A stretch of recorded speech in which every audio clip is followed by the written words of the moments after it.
It is Christina K. We are back in the city, and we're with, oh my gosh, I'm so excited to be next to Dove Cameron. I'm so excited to be next to you. Listen. Oh my gosh, I love her. Whoa, the energy, it's palpable. She's caffeinated. It's like a very New York thing to walk in with the coffee. I mean, I'm sure LA too. Seattle. Well, that's like Starbucks, right? Yeah. Born with a coffee cup in my hand. Are you a Starbucks girl, a Dunkin' girl, a coffee bean? Oh, well, I mean, hey, whoa. If we're gonna get political here, I mean, listen, I actually really enjoy a local coffee shop. Like, I like a mom and pop. Like, yes. I said to my mom the other day, because I just, I only recently moved to New York, and it was like a heartbreak that I was only surrounded by corporate coffee shops. Yep. And I said to my mom, I was like, fuck, I chose the wrong place. Like, I really should have moved somewhere more, like less residential, more like boots on the ground, just like more people, more normal. But I finally found it. I was going to say, they're there. I found it. Okay, I found it. And I'm not going to say where it is because I think it's one of one and you will know where I live. But it's very important to me that I'm like mom and pop coffee shop. That. Yeah, but if we are going to talk Dunkin' versus Coffee Bean versus Starbucks, that's not a conversation. Starbucks is the only winner. Really? Babe. Okay, wait. I just have to say one thing. I was dating a boy who was like obsessed with Dunkin'. See, I'm a Dunkin' girl. So, okay, well, so you and I are gonna have words and maybe fights. But here's the thing that I love about Dunkin' is some of like the food items. Yeah. Okay, wait, but riddle me this: Starbucks and their almond croissant. Oh, it is really good. Hits every time, babes. The first time someone told me to order that, I was like, but why? No, and it's good. But it's still like buttery on the inside. And I'm like a bougie. I'm like croissants are a delicacy, and I don't like most of them. An almond croissant, I said it 3 different ways, by the way. I hope everybody's keeping track. It's a ritual for me, and honestly, Starbucks does a good one, and they're not even paying me to say that. That's how you know. I bleed Starbucks for sure. Well, it's all right. We differ on this thing, but I know we agree on this. Our love of musicals. I mean, now that you're in the epicenter of musicals, oh my goodness. We were listening to Mamma Mia like while you were out. I saw you at the Hollywood Bowl. Like I can't believe that. 17? Yeah, would have been. Yeah. My friend just casually was like, "Hey, you want to go to a show at Hollywood Bowl?" Had never been, sure. And I was like, "What are we seeing?" He's like, "Mamma Mia." I was like, "Okay." And then I see you're in it, and like Corbin Bleu, and I was like, my heart, oh my gosh. Yeah, the gayest night of anybody's life. It was the best. Mamma Mia is like the campiest show in the world. It was the summer of my dreams. Yeah.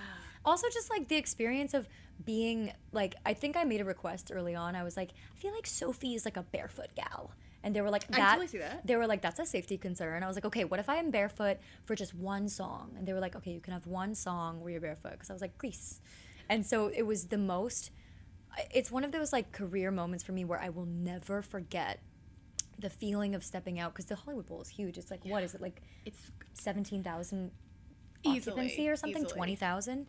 And I remember walking out, I was young, I was baby, and walking out and seeing like 20,000 people. And they just look like cereal at that point. Like it's just like not people. And walking out barefoot in a nightgown with just like the one tone that you're supposed to hit. And then what's like the opening song? She repeats it. Mamma Mia? I have a dream. Yeah. And like singing that and hearing the vocals like echo, and everybody's like with their wine. It's a moment. It was like I was pinned to the center of the earth, and like, some religious figure came down and was like, blessings upon you. But that's what it felt like for us too. It's like, oh my God, who is this angel? Like, oh my gosh. Thank you. It was my dream. That was a dream for us too, so it's mutual. What's scarier, walking out of the Hollywood Bowl barefoot or walking up those stairs at the Met Gala? Stairs at the Met Gala. Yeah, because that's terrifying to me. There's something that happens on a stage where it feels like the safest place in the world to be. It's like the moments running up to it, not safe. Yeah. You're like, I will die before this happens. But that's actually part of why I got this tattoo. None of this is real. I have this like mantra before I'm doing something like truly terrifying, because this life is actually full of very intense first experiences. We are like, I've never done this before and just gonna have to do it. Like there's no way around it, and everybody's gonna be watching and everybody's gonna be filming, and you're just gonna have to do it. That's great advice though to anybody doing any avenue in life. I always say to like young performers when they're like, how do you not worry about people judging you? And my thing, this sounds really morbid, but I actually think that this is like my favorite hack to embrace the moment for what it is, rather than like, making it into some ugly, scary judgment fest. I always think every single person I'm about to perform for, including myself, is going to be dead in 100 years. Therefore, none of this matters. That is a very interesting way of looking at that. Well, because it's not dark. It's celebratory. Yeah. You get one life, you know, depending on how you feel about reincarnation. And if this is it, and if like people's opinions of you is gone as fast as, you know, we are all gone, all that we have is the magic of this moment. It's every moment that we have is leaving us as soon as it comes. And that's not scary. That's like, wow, this moment is so amazing. I wish I could hold on to it forever, and I can't. And then the next one's just the same. It's like a never-ending kind of like tectonic plates shifting of magic. This is why you're such a role model to so many. Not only do you like look fabulous all the time and what you stand for, but just like saying stuff like that, like so many people need to hear that. Well, I think so. Yeah. I mean, like, I need to hear it. I do too. Yeah. Hey. This is great therapy. This is great in the Sony building. No, but it's great. It's great. I definitely think that, like, the work that we do for ourselves, if we can share it with other people, that's like the whole human magic, right? Also, it's a testament to you, I was saying, when you were out of the room, that your team loves you so much that they're standing here with the light to make you look good. Like, I've been to so many interviews where the team's not even in the room. No, not here, honey. The team and I are making videos. Yeah, I love that. Aww. And they're a great group, too, by the way. They're the cutest. They're the most talented. Like, I got so key. Sorry, I keep swearing. No, it's okay. That's the magic of editing. That's right. I feel really, really lucky. So, we're lucky that you put some time in for us this week because you had the Met Gala on Monday, which, what was that? Like, your first time, right? Yeah, it was my first time. It was really meaningful because, so I've been telling this story a lot this week, so forgive me if you've heard it a million times, but when I was a kid, I was going to be a designer. That was like my whole thing. I was going to go to FITM. Did you make clothing? I did actually. Yeah? I made clothing, yeah. Yeah, so the whole experience of the Met Gala was like a holy experience. Yeah. I started sewing clothes when I think I was 7. Oh my gosh. So my dad my parents owned a jewelry and import company. And they would make and design things in like this little kind of workshop underneath their like office, which was on the property of our home. Oh wow. Yes. So it was working great. from home before that was like a thing. Right, because they wanted a relationship with their kids, but they were also business owners, and it was really lucky. I mean, that's fortunate. Yeah. Not everybody can do that. My parents, I was lucky. My parents were work and live at home parents.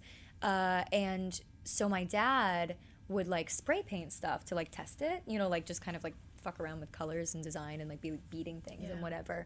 And he would ruin all of his shirts. So he would buy these like dad shirts from Costco in bulk and ruin them constantly. And I was seeing all of this and I was like, the size of your neck kind of looks like the size of my 7-year-old waist. I was like, Wow. And so I like slid it on like a skirt, and then I was like, these sleeves are kind of in my way, and it was like chop, and then it was like you sew it, and then you're kind of like, a garment, and then you start to think about what else you can do, and then you tear up the sleeves and they become bows or like, things like that. So I was just sort of like always making clothes out of stuff that I found. And also we like didn't have very much money, and so it was very like, you get one trip for school shopping a year at like the Value Village or Goodwill or whatever, and you get like a $80 to $100 budget, and like you hope you don't grow and whatever. And so I was constantly doing this game of like, okay, if I need this many of this, and then I can do that at Goodwill or whatever. No, it's fine. If I need this many of this and I can handle that much at Goodwill, then I have $20 left over to buy as many like $1 bargain bin shirts for material. Oh, and then I would go home and use my little sewing machine that I like saved up for like, I don't know how long for. You had a business and creative mind even at 7. I definitely did. Wow. Well, because, I was just like, I needed an outlet. I was so looking for that. But anyway, so fashion has always been a part of my life. I was gonna go to school for it. And the first time I went to New York, the Alexander McQueen, there was, I don't think it was the Savage Beauty exhibit, because people keep saying that and the timeline doesn't really check out. So it must have been like a big fashion exhibit where he was like being shown at. I don't think it was his exhibit. And I just remember there was a raven dress, like the famous raven dress made out of like entirely feathers. And I sat down at the Met and I sketched it, and I was like emotional and crying, like I was a very intense kid. So just the idea of going to the Met Gala one day was like forever a part of my brain. So it was, anyway. Did you have input on the dress? Because Because it was very you, I thought. that was what was weird. Iris designed that dress. She presented me with a few options, and we worked together. But I did not like design. I would never pretend to. You would never know though, because it just screams you. It's like Oh, very thank you. angelic, but kind of like little Alien. Yeah. Alien. Yeah. Oh my god. I'm so happy that you feel that way about me, because that's how I feel about me. So that's like makes me feel perfect. very seen.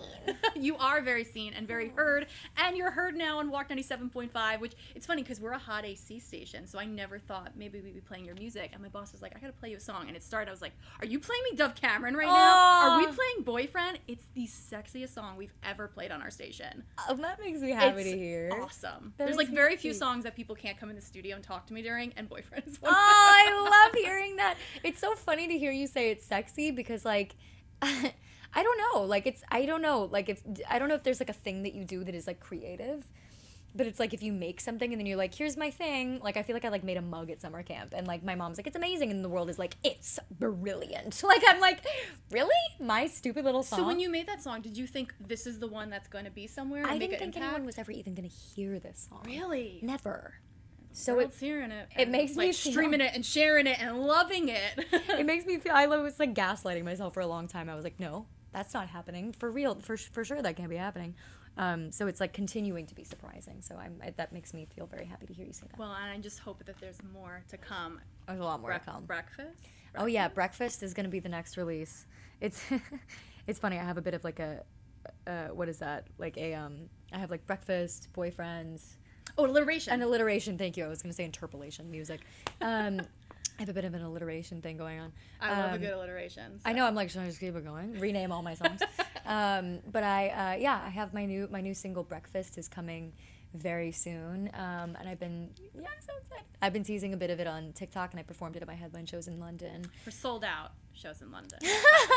Which was such a crazy experience. It was so nice to go and have my first headline shows in London be post-Boyfriend. Yeah. It was like wacky. Because everyone's like singing along to it, and crazy. It was moving. It was so moving, especially to see, how queer the audience was, and like how much. It was just like such a. I've never had my insides feel so outside, and then have the outside match my insides. That's like amazing. there's this weird synergistic thing happening with the fan base that is like really emotional. Well, I feel like that's you though. You put that out there and it comes back. You're so wonderful and kind. It's true though. Can't get over it. It's Thank true. you. Before we wrap up, so I do Topic Tuesdays, and the other day I pulled the weirdest topics out. We were talking about like, when you were a kid, who'd you have a crush on, and your song was playing, and a girl, I learned the best things from our listeners. She was like, you have to talk to Dove Cameron about her crush, because she said your first crush was Jack Skellington. Is this true? Oh my God. Is this true? 100% true. I say it with my full chest. Jack Skellington is the OG zaddy. He's the hottest man alive. Look what he's wearing. He's like very. Here's the thing. He's very dapper, right? Yes. We love a dapper man. Here's the other thing. Hands, these long spindly fingers. He's like You're feminine, and you're not wrong. Hey, wrong. listen, you're not wrong. Here's what I think about Jack Skellington. He is a tortured soul. Yes. He is deeply feeling. He is a king and the head. He's a public figure. King, yeah. He's the Pumpkin King. But here's the thing. It's not enough for him. He's not satisfied with stardom and all of this. In fact, he wants to get away from it. Yeah. He needs to go to the woods to find himself. And he makes a difference. He makes a difference in the world, and also I love this. He is made for Sally. So I would never come in and pretend to be a homewrecker. You guys are made for each other. But in an alternate universe, that's my man. Also, he's got a great speaking voice and singing voice. Stop it! What have I done? I'm just gonna what die have here. I done? I was like, how could I be so blind? Okay, so let's get Nightmare Before Christmas at the Hollywood Bowl. Okay, and you're gonna be Sally. All right, but who's Jack? I was gonna ask you that. Like, who would you cast? He'd have to be like 9 feet tall. Okay, I mean, who would I actually in real life cast? Shit. I mean, listen. I'm gonna publicly say that I am in love with Benedict Cumberbatch. I am. Are you going to? Wait, are you a Marvel girl too? I'm a fucking massive Marvel girl. I love you! Oh my God, you have Are no you going idea. to see Doctor Strange? You know, I was supposed to, I think, go to the premiere, and then I was obviously here. But I was like, Oh my God, now I I was feel like, bad I you're actually here. can't. No, I was here for the Met Gala. Oh, okay. don't feel bad no more. No, but I was like, I actually met him the other day, and I had a full-blown, I like went back on something. I'm always like, don't introduce yourself to the people you love because you will humiliate yourself. Fully blacked out, and I went up to him at the AFIs, I think, and I was like, I'm gonna let you know that you're one of the reasons I'm an actor, and I love you so much, and also your wife's beautiful, and I would never. I was like, I love you and I respect you from over here. Nice that he probably was so thankful. He was lovely. Yeah, I know, but I was like such a geek about it. Okay, quick question before we go, because now we just opened the Marvel universe here. Who's your favorite Marvel character? Because you did Marvel Rising, right? Yeah, I did also Agents of S.H.I.E.L.D. Did you? I did. Yeah, I'm like on the periphery of Marvel. My favorite Marvel character of all time? That's fucking hard. I mean, listen, I am always going to be an Iron Man fan. Yeah. Like, always. But you know what really got me? Was watching the most recent Black Widow. And I will fight to the death to say that is one of the best Marvel films of all time. Florence Pugh. And Scarlett Johansson. They all did. Like, I think Scarlett Johansson is mind-numbingly brilliant. Yeah. And it makes me sad that I'm like, is she coming back for another one, though? Because she was so good in Black Widow. Oh, she must. And also, like, I don't know, did you see her in Jojo Rabbit? Like, yes. I was like, I'm a full convert. Yeah. But anyway, yeah, I also think, I mean, I love Doctor Strange. But I love the whole Marvel multiverse. I think they can do no wrong. Yeah. We gotta get you in there. We gotta get you in there. Say less. Start the campaign. This is great. It's a good thing I did not know you were a Marvel fan in the beginning of this interview. It would have been the whole interview. Really I'm like diehard. I'm diehard. Yes, my girl. Oh my gosh. I am Team Captain America though. What? I have to put that America's ass. I'm sorry. We're gonna fight about this. Oh my god. I'm team. My grandfather is so Captain America. Listen. My grandfather was like, he was in the war, and he's just Captain America to me. You can have Duncan and Captain America, and I will have Starbucks and Iron Man. We still got love. And you know what, honestly? It's good, because then you have your side, I got my side, and we're holding down the fort, babes. I love this. There's enough room for everyone. Yeah, we're representing everybody. Dove Cameron, if it was not possible, I love her even more. Thank you so much, and keep the songs coming, because I need them in the studio. Listen, I'm bringing them straight to you. Yes. Coming to Long Island next time. I'm coming to Long Island, delivering you breakfast personally. That's a good promo idea. I'll bring you breakfast and breakfast. If you brought me waffles, that's like right up there with Marvel for me. I'll bring you waffles and Dunkin'. I'll go to Dunkin'. Look at this girl. Thank you so much. Wishing you all the best. Thank you. I love you. I love you too. You're wonderful. Thank you.